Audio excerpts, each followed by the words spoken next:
새벽 5시 부엌불을 켰다. 찬장에서 그릇을 꺼내는 손이 떨리는 건 나이 때문만은 아니었다.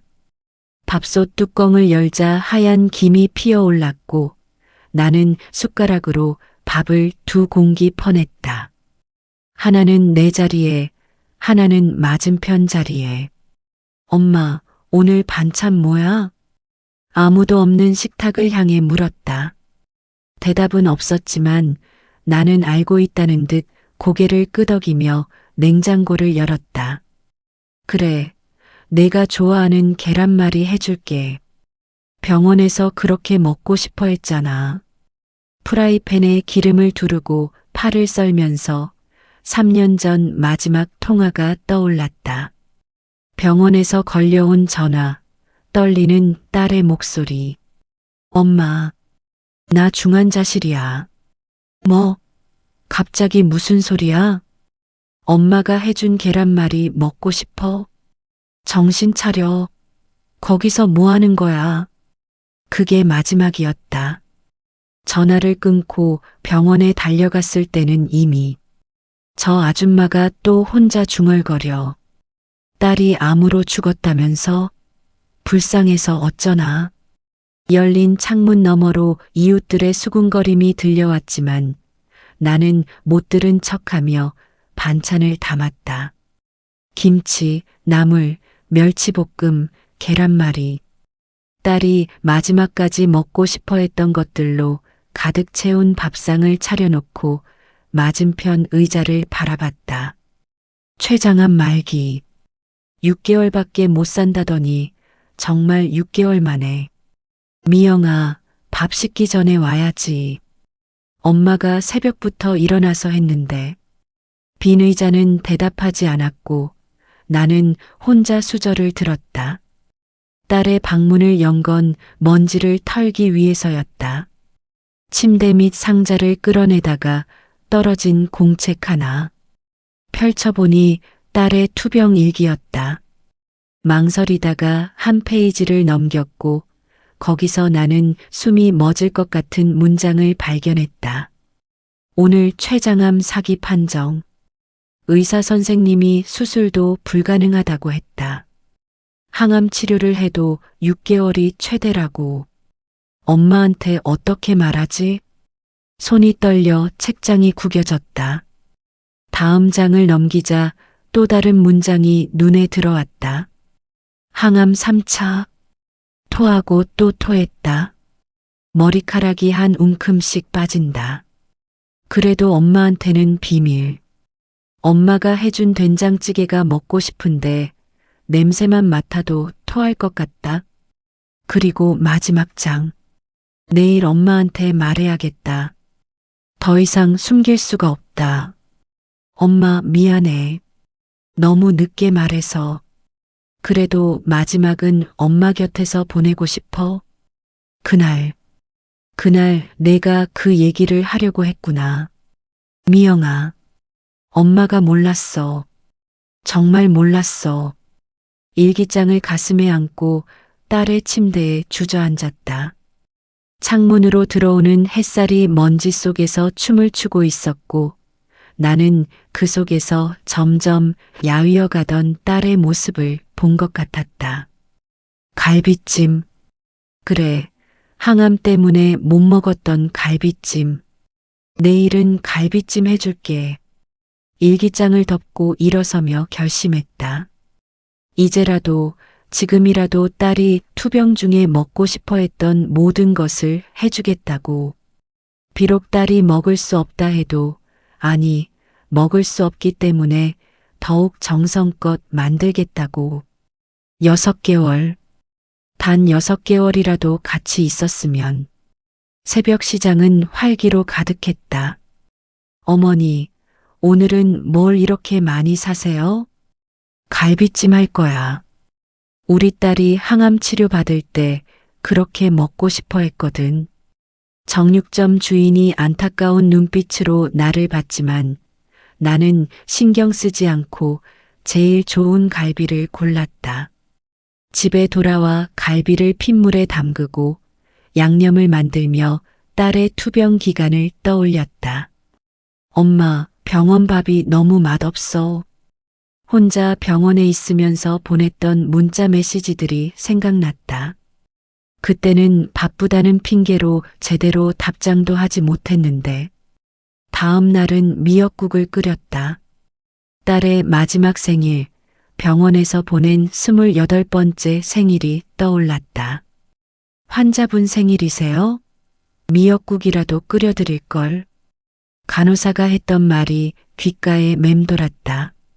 그날 나는 왜 병원에 가지 않았을까? 딸이 혼자 맞은 마지막 생일. 미안해, 정말 미안해. 일주일째 나는 딸이 항암 치료 초기에 유일하게 먹을 수 있었다는 죽을 끓였다. 호박죽, 전복죽, 소고기죽. 딸이 병원 침대에서 억지로라도 삼키려 애썼을 그 죽들을. 엄마, 오늘은 조금 먹을 수 있을 것 같아. 상상 속에서 딸이 죽을 한 숟가락 떠먹는다. 아프지 않은 얼굴로 건강했던 시절의 모습으로. 어머니, 현관문이 거칠게 열리며 아들이 들어왔다. 놀란 표정으로 식탁을 둘러보더니 한숨을 깊게 쉬었다. 또 이러고 계셨어요? 누나는 이미 3년 전에 췌장암으로. 알아. 내가 모르는 줄 아니? 아들이 의자에 털썩 주저앉았다. 피곤해 보이는 얼굴에 수염이 덥수룩했고 눈가에는 다크서클이 짙게 내려앉아 있었다. 어머니, 누나도 이런 어머니 보면 마음 아플 거예요. 내가 뭘 알아? 내 누나가 얼마나 외로웠는지 알아? 혼자 병실에서 혼자 항암 받으면서 혼자. 누나가 왜 끝까지 비밀로 했는지 아세요? 어머니한테 부담 주기 싫어서예요. 그래서 나한테 한마디도 안 하고 혼자 병원에서 말을 잇지 못하고 목이 메었다. 아들이 내 손을 잡았다. 누나 마지막 날 제가 옆에 있었어요. 누나가 그랬어요. 엄마한테 미안하다고, 끝까지 걱정 끼쳐서 미안하다고. 그만해. 아들의 말이 칼처럼 가슴을 찔렀다. 그날 병원에서 싸늘하게 식어있던 딸의 손. 왜 조금만 더 일찍 가지 않았을까? 엄마 보고 싶다고. 그 말만 반복했어요. 아들이 울기 시작했다. 나도 따라 울었다. 하지만 눈물을 닦고 다시 부엌으로 향했다. 그래도 나는 계속할 거야. 이게 내가 내 누나한테 할 수 있는 마지막이니까. 옷장 정리는 피하고 또 피했던 일이었다. 하지만 오늘은 왠지 딸의 옷을 만져보고 싶었다. 옷장 문을 열자 구석에 숨겨진 파란 봉투가 보였다. 열어보니 병원 서류들이었다. 췌장암 사기, 전이 다발성, 예상 생존기간 3-6개월. 의사의 차가운 글씨가 눈에 박혔다. 날짜를 보니 딸이 집을 나가기 2달 전이었다. 2달 동안 혼자 그 무거운 짐을 지고 있었다는 거였다. 서류 사이에 끼워진 편지 한 통. 떨리는 손으로 펼쳤다. 엄마께. 이 편지를 읽으실 때쯤 저는 아마 병원에 있거나 아니면 이미 떠났을 거예요. 췌장암 말기예요. 의사가 수술도 못한대요. 엄마한테 말하려고 수백 번 연습했는데 엄마 얼굴만 보면 눈물이 나서 엄마가 우실까봐 그게 더 무서웠어요. 2달 동안 얼마나 무서웠을까. 편지는 계속됐다. 그날 아침 정말 말하려고 했어요. 엄마, 나 아파. 많이 아파. 그런데 엄마가 맨날 아프다고 하시는 걸 보니 역시 말하지 않기를 잘했다는 생각이 들었어요. 엄마는 강한 딸을 원하시니까. 아픈 딸 말고 편지가 눈물로 번졌다. 병원에서 혼자 있는 게 무섭지 않냐고요? 엄마가 우는 걸 보는 게 더 무서워요. 그러니까 제발 저 때문에 울지 마세요. 그냥 가끔 제가 좋아했던 음식 드실 때 한 번씩 생각해 주세요. 바보 같은 것. 왜 혼자 그런 결정을 한 거야? 밤이 깊었는데도 잠이 오지 않았다. 편지를 품에 안고 누워 있다가 3년 전 그날이 생생하게 떠올랐다. 아침부터 딸의 얼굴이 창백했다. 지금 생각하면 항암 부작용이었을 텐데. 엄마, 나 할 말이 있어. 밥 먹으면서 해. 중요한 얘기야. 꼭 들어줘야 해. 아침부터 무슨 심각한 얘기야. 밥부터 먹어. 딸이 수저를 내려놓았다. 그 순간 딸의 눈빛이 지금도 잊히지 않는다. 절박하고도 두려워하는 그 눈빛. 엄마, 나 많이 아파. 병원에서. 그때 내가 조금만 더 들어줬더라면. 또 병원 타령이야? 젊은 애가 맨날 여기 아프고 저기 아프고. 엄마는 내 나이 때 아파도 참고 일했어. 엄마, 이번엔 달라. 진짜로. 뭐가 달라? 또 돈 필요한 거 아니야? 병원비 핑계로. 딸의 눈에 눈물이 고였다. 입술이 파르르 떨렸다. 엄마는 왜 내 말을 한 번도 제대로 안 들어? 내가 안 들어? 맨날 부정적인 얘기만 하는데 어떻게 들어? 부정적인 게 아니라 나 진짜 죽을 수도 있어. 그 말을 하고 딸이 입을 틀어막았다. 말하지 말아야 할 것을 말한 사람처럼. 죽다니. 그런 불길한 소리를. 엄마, 미안. 딸이 밥상을 피해 일어났다. 그리고 현관으로 향했다. 어디가? 밥도 안 먹고. 병원 가야 해. 항암 시간이야. 그때는 그게 무슨 말인지 몰랐다. 딸이 나간 후 1시간쯤 지나 병원에서 전화가 왔다. 보호자분이세요? 환자분이 응급실에 실려오셨는데 의식이 없으십니다. 그게 마지막이었어. 내가 내 목소리를 들은 마지막이. 아침에 일어나니 뭔가 이상했다.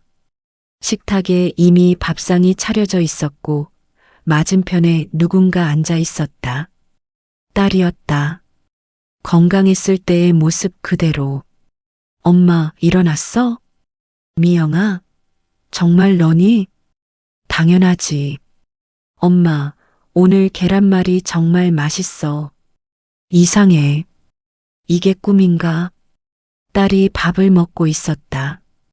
항암으로 다 빠진 머리가 아닌 까만 긴 머리를 넘기며 창백했던 얼굴이 아닌 발그레한 볼을 하고.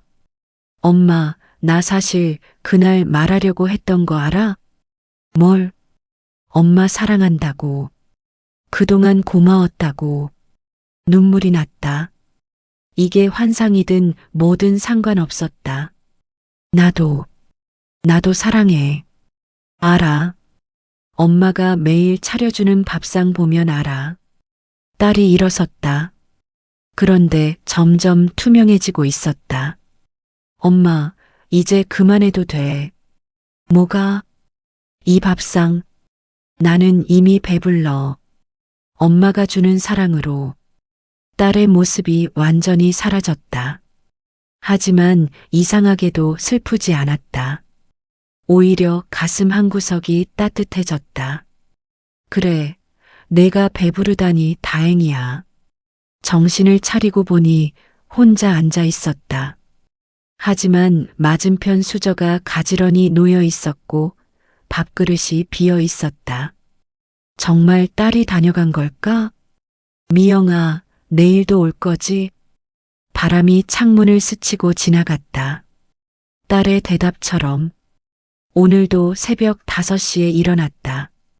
부엌에 들어서니 달력이 보였다. 오늘이 딸의 기일이었다. 벌써 3년. 하지만 나에게는 어제 일 같았다. 미영아, 오늘은 내가 좋아하는 거 다 해줄게. 갈비찜, 계란말이, 김치찌개, 잡채, 미역국. 딸이 살아생전 좋아했던, 그리고 투병 중에 먹고 싶어 했던 모든 것들을 만들었다. 아들이 들어왔다. 어머니, 누나 기일이라고 형님들도 오신대요. 그래. 그럼 더 많이 해야겠네. 아들이 놀란 눈으로 나를 봤다. 내가 딸의 기일을 기억하고 있다는 것에 놀란 듯 했다. 어머니, 혹시 다 알고 계신 거예요? 뭘? 누나가 이미. 나는 아들을 보며 미소 지었다. 알아. 다 알아. 우리 미영이가 췌장암으로 떠난 지 3년 됐다는 것도, 마지막까지 혼자 알았다는 것도. 그런데 왜? 이게 내 방식이야. 미영이를 기억하는, 사랑하는 내 방식. 밥상을 차리며 말을 이었다. 처음엔 정말 미영이가 돌아올 것 같았어. 그래서 기다렸지. 그 다음엔 미안해서 차렸어. 해주지 못한 것들을 이제라도 해주고 싶어서. 지금은 그냥 이게 내 일상이 됐어. 가족들이 하나둘 모여들었다. 딸의 사진 앞에 향을 피우고 절을 했다. 그리고 둘러앉아 밥을 먹었다. 누나가 좋아했던 갈비찜이네요. 맞아. 얘가 고등학교 때 시험 끝나면 꼭 해달라고 했었지. 추억을 나누며 밥을 먹었다. 울기도 하고 웃기도 했다. 그리고 문득 깨달았다. 이게 진짜 미영이를 위한 밥상이구나. 혼자 차린 밥상이 아닌 함께 나누는 밥상. 딸을 기억하는 사람들이 모여 추억을 나누는 밥상. 엄마, 누나가 마지막에 그랬어요. 엄마 밥이 세상에서 제일 맛있다고. 막내가 하는 말에 눈물이 났다.